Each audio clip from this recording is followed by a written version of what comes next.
ओम शांति। ये बाबा की 9 तारीख की साकार वाणी है। सार है मुरली का। मीठे बच्चे, बाप आया है तुम बच्चों को भक्ति तू आत्मा से, ज्ञानी तू आत्मा बनाने, पति से पावन बनाने। प्रश्न: ज्ञानवान बच्चे किस चिंतन में सदा रहते हैं? तो बाबा ने कहा, मैं अविनाशी आत्मा हूँ, यह शरीर विनाशी है। मैंने 84 शरीर धारण किए हैं, अब यह अंतिम जन्म है। आत्मा कभी छोटी बड़ी नहीं होती, शरीर ही छोटा बड़ा होता है। यह आँखें शरीर में हैं, लेकिन इनसे देखने वाली मैं आत्मा हूँ। बाबा आत्माओं को ही ज्ञान का तीसरा नेत्र देते हैं। वह भी जब तक शरीर का आधार न ले तब तक पढ़ा नहीं सकते। ऐसा चिंतन ज्ञानवान बच्चे सदा करते हैं। ओम शांति। यह किसने कहा? आत्मा ने। अविनाशी आत्मा ने कहा शरीर द्वारा। शरीर और आत्मा में कितना फर्क है। शरीर 5 तत्व का इतना बड़ा पुतला बन जाता है। बल छोटा भी है तो भी आत्मा से तो जरूर बड़ा है। पहले तो एकदम छोटा पिंड होता है, जब थोड़ा बड़ा होता है तब आत्मा प्रवेश करती है। बड़ा होते होते फिर इतना बड़ा हो जाता है। आत्मा तो चैतन्य है ना। जब तक आत्मा प्रवेश न करे तब तक पुतला कोई काम का नहीं रहता है। कितना फर्क है। बोलने चालने वाले भी आत्मा ही है। वह इतनी छोटी सी बिंदी ही है, वह कभी छोटी बड़ी नहीं होती, विनाश को नहीं पाती। अब यह परम आत्मा बाबा ने समझाया है कि मैं अविनाशी हूँ और यह शरीर विनाशी है। उनमें मैं प्रवेश कर पार्ट बजाता हूँ। यह बातें तुम अभी चिंतन में लाते हो। आगे तो न आत्मा को जानते थे न परमात्मा को जानते थे। सिर्फ कहने मात्र कहते थे, हे परम पिता परमात्मा। आत्मा भी समझते थे, परंतु फिर कोई ने कहा तुम परमात्मा हो। यह किसने बतलाया? इन भक्ति मार्ग के गुरुओं और शास्त्रों ने। सतयुग में तो कोई बतलाएंगे नहीं। अभी बाबा ने समझाया है, तुम मेरे बच्चे हो। आत्मा नेचुरल है, शरीर अननेचुरल मिट्टी का बना हुआ है। जब आत्मा है तो बोलती चालती है। अभी तुम बच्चे जानते हो, हम आत्माओं को बाप आकर समझाते हैं। निराकार शिव बाबा इस संगम युग पर ही इस शरीर द्वारा आकर सुनाते हैं। यह आँखें तो शरीर में रहती ही है। अभी बाबा ज्ञान चक्षु देते हैं। आत्मा में ज्ञान नहीं है तो अज्ञान चक्षु है। बाबा आते हैं तो आत्मा को ज्ञान चक्षु मिलते हैं। आत्मा ही सब कुछ करती है। आत्मा कर्म करती है शरीर द्वारा। अभी तुम समझते हो, बाबा ने यह शरीर धारण किया है। अपना भी राज बताते हैं। सृष्टि के आदि मध्य अंत का राज भी बताते हैं। सारे नाटक का भी नॉलेज देते हैं। आगे तुमको कुछ भी पता नहीं था। हाँ, नाटक जरूर है। सृष्टि का चक्र फिरता है, परंतु कैसे फिरता है यह कोई नहीं जानते। रचयिता और रचना के आदि मध्य अंत का ज्ञान अभी तुमको मिलता है। बाकी तो सब है भक्ति। बाबा ही आकर तुमको ज्ञानी तुम आत्मा बनाते हैं। आगे तुम आत्मा थे, तुम आत्मा भक्ति करते थे, अभी तुम आत्मा ज्ञान सुनते हो। भक्ति को कहा जाता है अंधियारा। ऐसे नहीं कहेंगे भक्ति से भगवान मिलता है। बाबा ने समझाया है भक्ति का भी पार्ट है, ज्ञान का भी पार्ट है। तुम जानते हो हम भक्ति करते थे तो कोई सुख नहीं था। भक्ति करते धक्का खाते रहते थे, बाप को ढूंढते थे। अभी समझते हो यज्ञ तप दान पुण्य आदि जो कुछ करते थे, ढूंढते ढूंढते धक्का खाते खाते तंग हो जाते हैं, तमो प्रधान बन जाते हैं। क्योंकि गिरना होता है ना, झूठे काम करना, छीची होना जाता है। पतित भी बन गए। ऐसे नहीं कि पावन होने के लिए भक्ति करते थे। भगवान से पावन बनने बगैर हम पावन दुनिया में जा नहीं सकेंगे। ऐसे नहीं कि पावन बनने बगैर भगवान से नहीं मिल सकते। भगवान को तो कहते हैं आकर पावन बनाओ। पतित ही भगवान से मिलते हैं। पावन होने के लिए पावन से तो भगवान मिलता नहीं। सतयुग में थोड़े ही इन लक्ष्मी नारायण से भगवान मिलता है। भगवान आकर के तुम पतितों को पावन बनाते हैं और तुम यह शरीर छोड़ देते हो। पावन तो इस तमोप्रधान पतित सृष्टि से में रह नहीं सकते। बाबा तुमको पावन बनाकर गुम हो जाते हैं। उनका पार्ट ही ड्रामा में वंडरफुल है। जैसे आत्मा देखने में आती नहीं है, बल साक्षात्कार होता है तो भी समझ न सके। और तो सबको समझ सकते हैं, यह फलाना है, यह फलाना है, याद करते हैं, चाहते हैं फलाने का चैतन्य में साक्षात्कार हो, और तो कोई मतलब नहीं। अच्छा, चैतन्य में देखते हो फिर क्या, साक्षात्कार हुआ फिर तो गुम हो जाएगा। अल्पकाल क्षण भंगुर सुख की आश पूरी होगी, उसको कहा जाएगा अल्पकाल क्षण भंगुर सुख। साक्षात्कार की चाहना थी, वह मिला। बस यहाँ तो मूल बात है पतित से पावन बनने की। पावन बनेंगे तो देवता बन जाएंगे, अर्थात स्वर्ग में चले जाएंगे। शास्त्रों में तो कल्प की आयु लाखों वर्ष लिख दी है। समझते हैं कलयुग में अजुन 40,000 वर्ष पड़े हैं। बाबा तो समझाते हैं सारा कल्प ही 5,000 वर्ष का है, तो मनुष्य अंधियारे में है ना। उसको कहा जाता है घोर अंधियारा। ज्ञान कोई में है नहीं, वह सब है भक्ति। रावण जब से आता है तो भक्ति भी उनके साथ है, और जब बाबा आते हैं तो उनके साथ ज्ञान है। बाबा से एक ही बार ज्ञान का वर्षा मिलता है, घड़ी घड़ी नहीं मिल सकता। वहाँ तो तुम कोई को ज्ञान देते नहीं, दरकार ही नहीं। ज्ञान उनको मिलता है जो अज्ञान में है। बाबा को कोई भी जानते ही नहीं। बाबा को गाली देने बगैर कोई बात ही नहीं करते। यह भी तुम बच्चे अभी समझते हो। तुम कहते हो ईश्वर सर्वव्यापी नहीं है, वह हम आत्माओं का बाप है। और वह कहते कि नहीं, परमात्मा ठीक कर भीतर में है। तुम बच्चों ने अच्छी तरह समझा है, भक्ति बिल्कुल अलग चीज़ है। उनमें जरा भी ज्ञान नहीं होता, समय ही सारा बदल जाता है। भगवान का भी नाम बदल जाता है, फिर मनुष्यों का भी नाम बदल जाता है।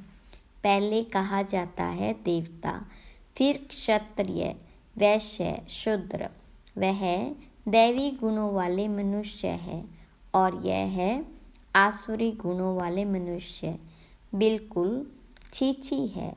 गुरु नानक ने भी कहा है, असंख्य चोर मनुष्य कोई ऐसा कहे तो उनको झट कहेंगे, तुम यह क्या गाली देते हो। परंतु बाबा कहते यह सब आसुरी संप्रदाय है। तुमको क्लियर कर समझाते हैं। वह रावण संप्रदाय, वह राम संप्रदाय। गांधी जी भी कहते थे हमको राम राज्य चाहिए। रावण राज्य में सब निर्विकारी है, रावण राज्य में है सब विकारी। इनका नाम ही है वैशाल्य, रौरव नरक। इस समय के मनुष्य विषय वैतरणी नदी में पड़े हैं। मनुष्य, जानवर आदि सब एक समान है। मनुष्य की कोई भी महिमा नहीं है। 5 विकारों पर तुम बच्चे जीत पाकर मनुष्य से देवता पद पाते हो, बाकी सब खत्म हो जाते हैं। देवताएं सतयुग में रहते थे, अभी इस कलयुग में असुर रहते हैं। असुरों की निशानी क्या है? 5 विकार। देवताओं को कहा जाता संपूर्ण निर्विकारी और असुरों को कहा जाता संपूर्ण विकारी। वह है 16 कला संपूर्ण और यहाँ 9 कला। सबकी कला काया चट हो गई है।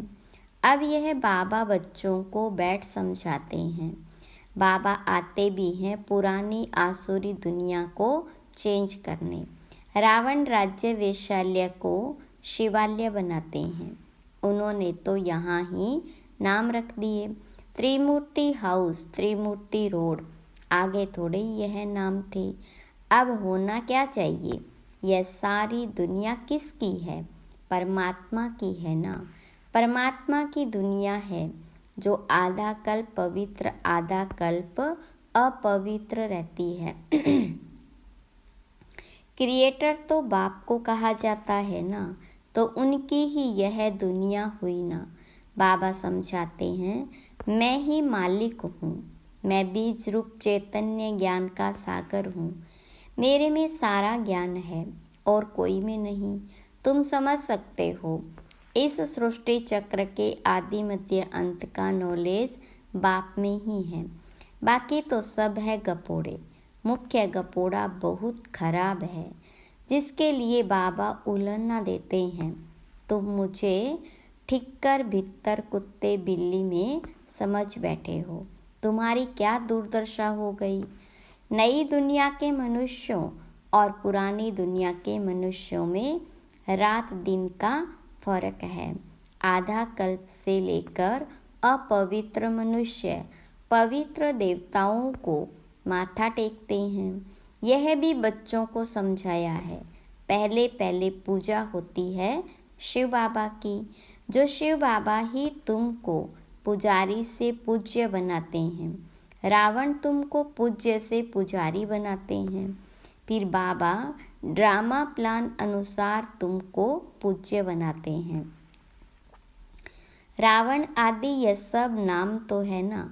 दशहरा जब मनाते हैं तो कितने मनुष्यों को बाहर से बुलाते हैं, परंतु अर्थ कुछ नहीं समझते। देवताओं की कितनी निंदा करते हैं। ऐसी बातें तो बिल्कुल है नहीं। जैसे कहते हैं ईश्वर नाम रूप से न्यारा है, अर्थात नहीं है। वैसे यह जो कुछ खेल आदि बनाते हैं वह कुछ भी है नहीं। यह सब है मनुष्यों की बुद्धि। मनुष्य मत को आसुरी मत कहा जाता। यथा राजा रानी तथा प्रजा सब ऐसे बन जाते हैं। इनको कहा ही जाता है डेविल वर्ल्ड।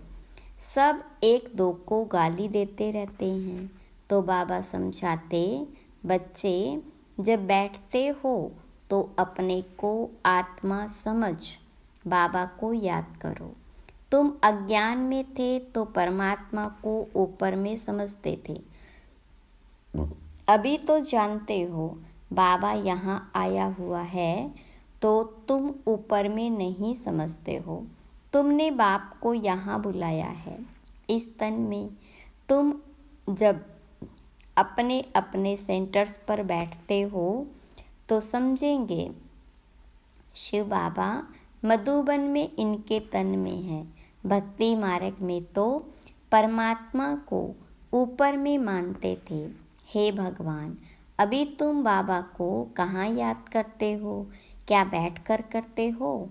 तुम जानते हो ब्रह्मा के तन में है तो जरूर यहाँ याद करना पड़ेगा। ऊपर में तो है नहीं, यहाँ आया हुआ है पुरुषोत्तम संगम युग पर। बाबा कहते तुमको इतना ऊंच बनाने मैं यहाँ आया हूँ। तुम बच्चे यहाँ याद करेंगे। भक्त ऊपर में याद करेंगे। तुम भल विलायत में होंगे तो भी कहेंगे ब्रह्मा के तन में शिव बाबा है। तन तो जरूर चाहिए ना। कहाँ भी तुम बैठे होंगे तो जरूर यहाँ याद करेंगे। ब्रह्मा के तन में ही याद करना पड़े। कई बुद्धिहीन ब्रह्मा को नहीं मानते। बाबा ऐसे नहीं कहते ब्रह्मा को याद न करो। ब्रह्मा बिगर शिव बाबा कैसे याद पड़ेगा? बाबा कहते हैं मैं इस तन में हूँ, इसमें मुझे याद करो। इसलिए तुम बाप और दादा दोनों को याद करते हो। बुद्धि में यह ज्ञान है, इनकी अपनी आत्मा है। शिव बाबा तो अपना शरीर नहीं है। बाबा ने कहा मैं इस प्रकृति का आधार लेता हूँ। बाबा बैठ सारे ब्रह्मांड और सृष्टि के आदि मध्य अंत का राज समझाते हैं और कोई ब्रह्मांड को जानते ही नहीं। ब्रह्म जिसमें हम और तुम रहते हो, सुप्रीम बाप, नॉन सुप्रीम आत्माएं रहने वाली उस ब्रह्मलोक शांतिधाम की है। शांतिधाम बहुत मीठा नाम है। यह सब बातें तुम्हारी बुद्धि में है। हम असुल के रहवासी ब्रह्म महतत्व के हैं, जिसको निर्वाण धाम वानप्रस्थ अवस्था कहा जाता। यह बातें अभी तुम्हारी बुद्धि में है। जब भक्ति है तो ज्ञान का अक्षर नहीं। इनको कहा जाता पुरुषोत्तम संगम युग। जबकि चेंज होती है। पुरानी दुनिया में असुर रहते, नई दुनिया में देवता ही रहते, तो उनको चेंज करने के लिए बाबा को आना पड़ता है। सतयुग में तुमको कुछ भी पता नहीं रहेगा। अभी तुम कलयुग में हो तो भी कुछ पता नहीं। जब नई दुनिया में होंगे तो भी इस पुरानी दुनिया का कुछ पता नहीं होगा। अभी पुरानी दुनिया में हो तो नई का मालूम नहीं है। नई दुनिया कब थी पता नहीं, वह तो लाखों वर्ष कह देते। तुम बच्चे जानते हो बाबा इस संगम युग पर ही कल्प कल्प आते हैं। आकर इस वैरायटी झाड़ का राज समझाते हैं और यह चक्र कैसे फिरता है वह भी तुम बच्चों को समझाते हैं। तुम्हारा धंधा ही है यह समझाने का। अब एक एक को समझाने से तो बहुत टाइम लग जाए, इसलिए अभी तुम बहुतों को समझाते हो। बहुत समझते हैं। यह मीठी मीठी बातें फिर बहुतों को समझानी है। तुम प्रदर्शनी आदि में समझाते हो ना। अब शिव जयंती पर और भी अच्छी रीति बहुतों को बुलाकर समझाना है। खेल ही ड्यूरेशन कितनी है तुम तो एक्यूरेट बताएंगे। यह टॉपिक्स हुई, हम भी यह समझाएंगे। तुमको बाबा समझाते हैं ना, जिससे तुम देवता बन जाते हो। जैसे तुम समझकर देवता बनते हो वैसे औरों को भी बनाते हो। बाबा ने हमको यह समझाया है। हम किसकी गिलानी आदि नहीं करते। हम बतलाते हैं ज्ञान को सद्गति मार्ग कहा जाता। एक सतगुरु ही है पार करने वाला। ऐसी ऐसी मुख्य पॉइंट्स निकाल कर समझाओ। यह सारा ज्ञान बाबा के सिवाय कोई दे नहीं सकता। अच्छा, मीठे मीठे सिकिलदे बच्चों प्रति माता पिता बाप दादा का याद प्यार और गुड मॉर्निंग।